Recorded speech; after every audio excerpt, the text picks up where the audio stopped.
네, 며칠 동안 계속 주목을 받고 있는 이슈죠. 바로 오늘입니다. 일본의 한국을 향한 수출 통제가 시행되는 첫날인데요.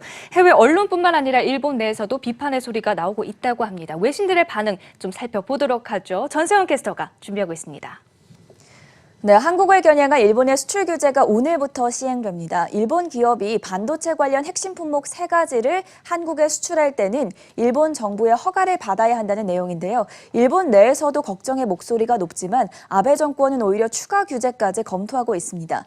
아베 총리는 어제 참의원 선거 토론회에서 이번 조치는 WTO에 반하는 것이고 무역 관리의 문제다라고 말했습니다. 지금 언더라인에서도 그 내용이 지금 표현되어 있는 거 확인해 보실 수가 있는데요. 그는 한국이 강제징용 문제와 관련해 1965년 체결된 한일 청구권 협정을 지키지 않았기 때문이라고 강조했습니다.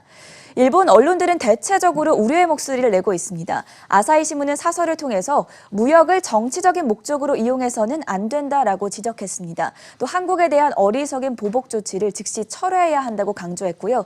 또 아사히 신문은 정부 내에서도 아베 총리의 이번 조치에 대해 반대하는 의견이 많다고 전했습니다. 한편 도쿄신문은 한국에 대한 수출 규제가 양국 모두를 불행하게 만들 것이다 이렇게 비판을 가했고요.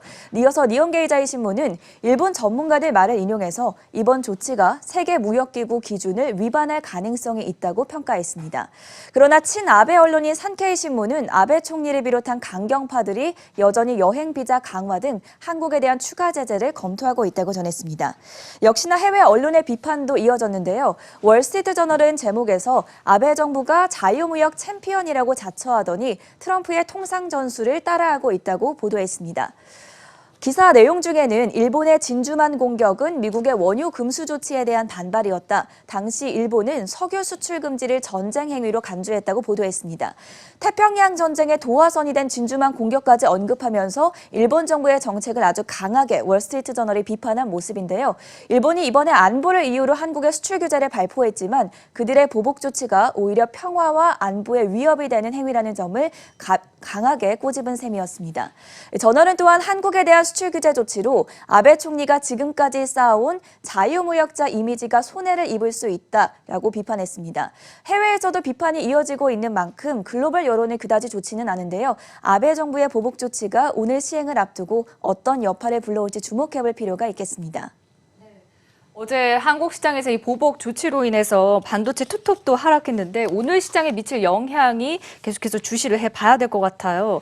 아무래도 보복 조치가 더 확대가 된다면 글로벌 경제가 받는 타격도 커질 것 같은데 외신들의 반응, 그에 대한 전망은 좀 어떻습니까? 네, 일본 정부가 이렇게 보복 조치를 추진하는 이유는 21일에 있을 참의원 선거를 앞두고 계속해서 좀 비판의 강도를 높이고 있는 모습입니다. 이 아베 정부가 이번 달 21일 참의원 선거를 앞두고 보복 조치의 강도를 높일 것이다라는 보도가 지금 재팬타임스에서 나왔는데요. 일본 외교 소식통은 일본 정부 내에서도 신중론자들이 있지만 집권 자민당을 중심으로 한국 제품 수입 관세 인상, 한국인 비자 발급 제한까지 거론되는 상황이라고 전했습니다. 지금의 보복 조치는 외무성 차원을 떠난 지 오래고 정치 논리가 경제 논리보다 더 우위를 점하고 있다는 단계라는 평가입니다.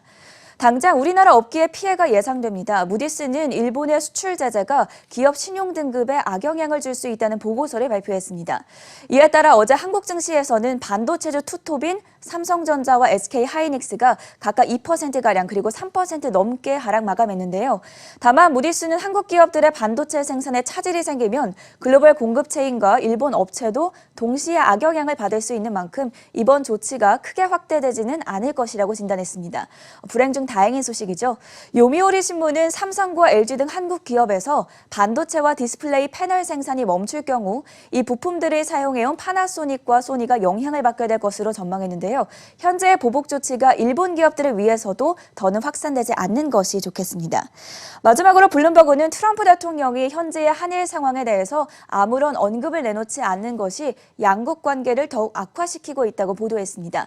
블룸버그 제목을 한번 살펴보시면요. 가만히 있으면서 트럼프 대통령이 지금 조용히 있으면서 한일 관계가 더욱더 위험해지고 있다라고 표현되어 있습니다. 스탠포드 대학에서 국제정치를 강의하는 다니엘 슈나이더 교수는 일본의 보복 조치가 경제전쟁으로 가는 출발점이라고 말하며 이는 매우 위험하다라고 평가했습니다. 지금 이코노믹 월페어라고 표현이 되어 있는데요. 더불어서 그는 미국의 역할과 책임을 동시에 강조했습니다. 다음 화면도 살펴보시죠. 네, 그동안 미국은 동북아시아의 두 중요한 동맹국 사이에 갈등이 고조되면 미국의 국가 안보에도 위협이 된다는 것을 이해하고 있었는데 현재 미국 정부는 지금의 한일 관계에 대해 아무런 발언을 내놓지 않으면서 미국 정부의 지금 responsibility라고 표현이 되어 있는데 역할과 책임을 포기하고 있다고 비판했습니다. 현재 난국을 풀어나가기 위해서는 미국이라는 중재자가 필요해 보이는데요.